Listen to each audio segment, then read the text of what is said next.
Hello everyone welcome to my channel Pooja's diary of life. तो आगेर दिने लेपचा जगतेर ब्लगटा शेयर करेছি, अवश्यई देखे निओ। आगेर दिन आमरा लेपचा जगते छिलाम আর পুরো দিন ওখানে স্পেন্ড করেছি, কিভাবে স্পেন্ড করেছি অবশ্যই দেখতে পাবে। আজ আমরা লেপচা জগৎ থেকে যাচ্ছি হচ্ছে এনজেপি স্টেশন সাইট সিন করতে করতে। গাইজ আজ হচ্ছে আমাদের লাস্ট ডে। তো আমরা লেপচা জগতে যে হোমস্টেতে ছিলাম সেখান থেকে বেরিয়ে লাগেজ টাগেজ নিয়ে চলে এসেছি। তো এখন আমাদের কিছু সাইট সিন আছে, সেখানেই চলে এসেছি। তো আমরা এখন ফাইনালি চলে এসেছি হচ্ছে সীমানা ভিউ পয়েন্ট। তো তোমাদের সাথে সেটাই শেয়ার করছি। তো পুরো ভিডিওটা দেখতে থাকো, আশা করছি ভালো লাগবে। গাইজ খুবই ছোট্ট একটা ভিডিও যাতে তোমাদের দেখতে সুবিধা হয়। এটা হচ্ছে সীমানা ভিউ পয়েন্ট, যেখান থেকে নেপালের ভিউ দেখা যায়। কিন্তু দুঃখের বিষয় যেটা তোমরা জানোই, বর্ষাকালে এসেছিলাম আমরা, যে কারণে মেঘলা ওয়েদারের জন্য কিছুই দেখা যাচ্ছে না। মেঘের জন্য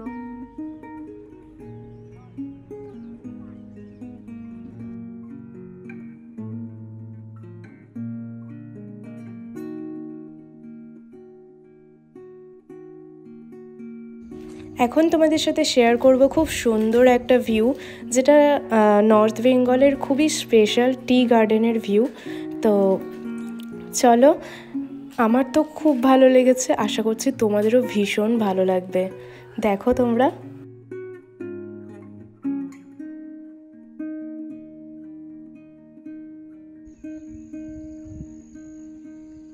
জাস্ট বিউটিফুল ভিউ।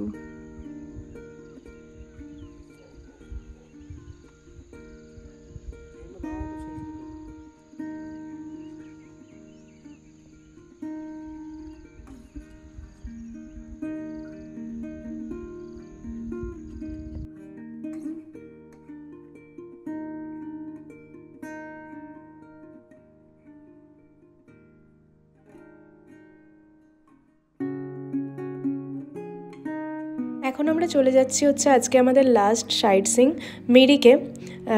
এই যে দেখতে পাচ্ছ আই লাভ মেরিক আছে, তাই এখানে একটু হোল্ড করলাম। আর এখান থেকে ভিউটা জাস্ট অসাধারণ দেখতে লাগছে, তাই তোমাদের সাথেও শেয়ার করতে চলে এলাম।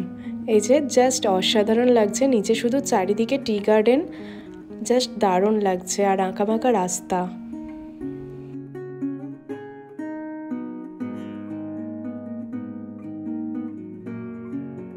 তো গাইজ এখন আমরা চলে এসেছি হচ্ছে মেরিকের ভেতরে এন্ট্রি করে গেছি। আর এসে দেখছি এই জায়গাটা সম্পূর্ণ বদলে গেছে। প্রায় 8 বছর আগে আমি আমার বাবা মার সাথে এসেছিলাম, আর এই জায়গাটা সম্পূর্ণ আলাদা ছিল। এখানে এইসব ছিল না, একদমই ফাঁকা মাঠ ছিল। আর আমার যেন সেই স্মৃতিটা বারবার মনে পড়ছিল, বাবা মার সাথে আসাটা। বাপিমা ওই মাঠের মধ্যে বসেছিল, আর আমার সেই ফাঁকা মাঠই জাস্ট আমি খুব মিস করছিলাম। আগের মেরিককে আমি খুব মিস করছিলাম। এখন সম্পূর্ণ বদলে গেছে। এই জায়গাটা একই আছে, এই ঝিলটা আর তার পাশের এই এরিয়াটা সম্পূর্ণ এক ছিল। যাই হোক, ভালো লাগলো নিউ মেরিক দেখে। এখন আমরা যাচ্ছি হচ্ছে, আমাদের সাইট সিং কমপ্লিট। এরপর আমরা যাচ্ছি হচ্ছে এনজেপি স্টেশনের দিকে। এখনও আমাদের লাঞ্চ করা বাকি আছে। তবে খুবই দুঃখজনক বিষয়, যেটা মানে এই পাহাড়ে ঘুরে তারপরে এই পাহাড় থেকে নিচের দিকে নামার সময়টা আমার ভীষণ কান্না কান্না ফিলিংস হয়, যেটা এখন আমার হচ্ছিল। যাই হোক, আবার আসবো এই ভালোবাসার টানে। যাই হোক, টাটা।